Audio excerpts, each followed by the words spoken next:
Havana map. Bowl cuts are back. What's the workshop? This is Custa News Network.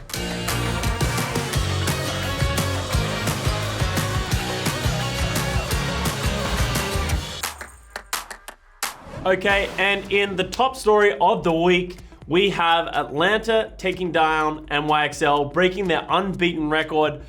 Top story of the week because Atlanta's been struggling this stage. They even lost to us. So theoretically, that means we're better than NYXL as well, right? I don't know about that one, but big shout outs to Atlanta. We actually had some really good moments. You can see Baby Bay and the Atlanta team is just as surprised that they managed to pull out the win. Big shout outs to them. You know, David versus Goliath kind of story. You know, it's a great win and that's what you love to see. Okay, and this week's You Hate to See It, it goes to Dogman. We have Bren coming out, fulfilling a promise of the bowl cut that Dogman made earlier in the year. It comes through. It's probably not as great as everyone thought it was gonna be. We will find out later in the future if it is the source of his power. They've always beaten New York. They just beat New York, so we'll see if you can go up from here now that he has the bowl cut. But I don't know why Bren has a mustache. I don't know who the You Hate to See It is more on, whether it's on Bren, whether it's on Dogman. Maybe we can just do a combined effort on this one.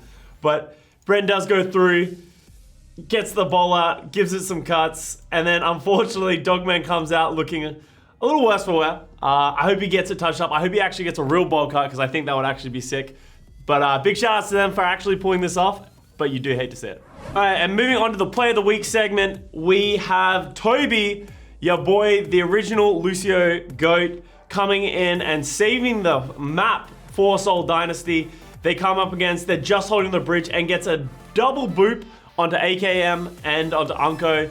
Two massive picks to get in that stage of the game.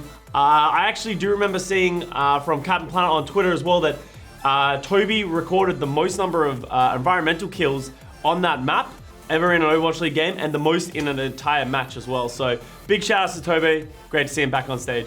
Big player again. And recent breaking news from the developers, we have the workshop getting added into Overwatch. It's gonna be really interesting to see what people are gonna do with this thing. It kind of seems like to me like Halo 3 The Forge minus like the map adjustments. It seems like people are gonna be able to do a lot more with like game types, game modes, like just like throughout customization on like all the characters, on how the game is gonna be played. I'm sure there's gonna be some really cool things that are gonna come out of that. You know, I'm just hoping for prop hunt at some point. You know, I'm a TF2 lover. If prop hunt comes to the game, I'll love it even more. So I'm really looking forward to see what people do with that and looking forward to coming into the game.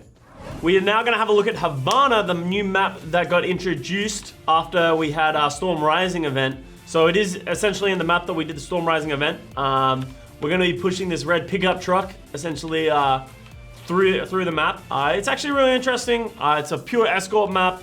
It's got some really cool features to it. A lot of high grounds on like either side of the payload. So it seems pretty similar across the board. Nothing too crazy, nothing too wide. Some really cool like art style to it because all three areas are a little different. I think this point's gonna be the coolest one of them all.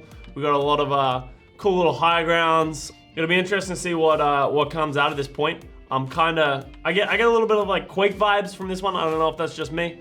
But then we go on to the third point, which is actually sunny instead of rainy, like we had in the event. This is probably the longest point out of the three. Some really cool like little nooks and crannies. This is a more open one. I think you can probably see some good widow spots on here. But something that I like about escort maps is how they change up like the characteristics of each point. In this one you see a lot less high grounds. This is more of a flat surface. So it'll be interesting to see how that affects in the end. This is the last little point. This is going to be the most defensible point, I think, in the entire map for the third point. For the whole map, actually.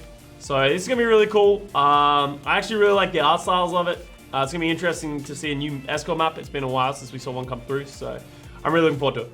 All right, and to all local LA fans, we have a watch party coming up on May 4th. Cheer us on at the 33 Tats in Silver Lake as we face off against Chengdu Hunters. Ticket link is in the description below.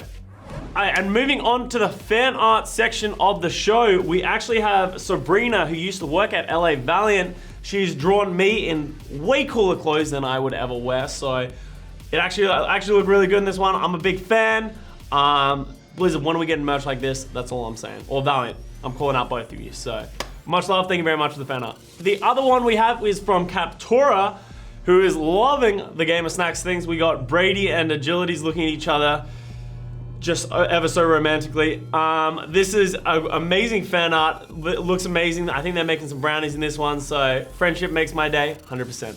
And moving on to another story, we have San Francisco Shock breaking a record in this season of the Overwatch League. They have broken the most consecutive map record with 19 now, taking down the Houston Outlaws, which had it with 18 from Season 1, Stage 1, I believe. So big shout out to them. They've had an amazing tear through Stage 2, and hopefully they can keep it running. And moving on to the fan comment section now of the show, we have Gidget Fran with the $6 million to see Custa in schoolgirl outfit in CNN. I will get in a schoolgirl outfit for $6 million. I am a full sellout when it comes to that kind of stuff. But you do have to pledge it through St. Jude, so please go to val.gg/pledge to do that. Then next we have is JLC Bubba with how about Agilities and Custa versus Brennan Sideshow in table tennis. You know, we want to keep a fair match. Content's not very good when me and Brady just, you know, destroy Brennan Sideshow, so it's probably not worth doing, but, you know, maybe someday in the future when they get good at table tennis. Jetstream, who is a long-term sub in my channel, says, hey Custa, question, what's your favorite skin on Overwatch? My favorite skin in Overwatch is either the Nutcracker Zen skin or the Oculus Zen skin. I think both of those skins are really cool, like very different, yeah, you know, and also very different spectrums for both of them. So those are my two favorite skins. Sarah Wade says, hi Custa, what kind of engineering were you going to school for? I was actually doing a civil and structural engineering degree with a double degree in finance, which is a lot, but I ended up getting about 2.5 years before I decided to not do it anymore. And I remember failing out of a test and being like, you know what, maybe I don't want to do engineering anymore. So that's how my Overwatch and professional esports career began. Okay, Kyle Stevens has commented, why is it taking me so long to find this channel? This is literally the first and only YouTube channel that I have actually turned on notifications for. I'm glad you guys are enjoying it. I really enjoy doing it. Please do keep liking, commenting, doing all that good stuff because it makes my week, and I'm glad you guys are enjoying it. All right, and guys, coming up this weekend is the Dallas Fuel homestand. We're on our way. We're going to play in Dallas this weekend, which is going to be amazing. It's going to be cool to sit in front of a different crowd other than the LA crowd. Be the underdogs for once. Also, it's, personally, it's good for me. I used to play for Dallas. It'd be really cool to see their fans. I know they are a crazy bunch that are like super passionate. So I know they sold like 3,500 tickets or something ridiculous like that. So it's going to be an amazing weekend. So please do tune in. And if you are in the Dallas area, please do come check it out. Hey guys, thank you very much for watching this week's CNN. I hope you guys enjoyed it. Please remember to like, subscribe, and comment below. And once again, this is all your fault.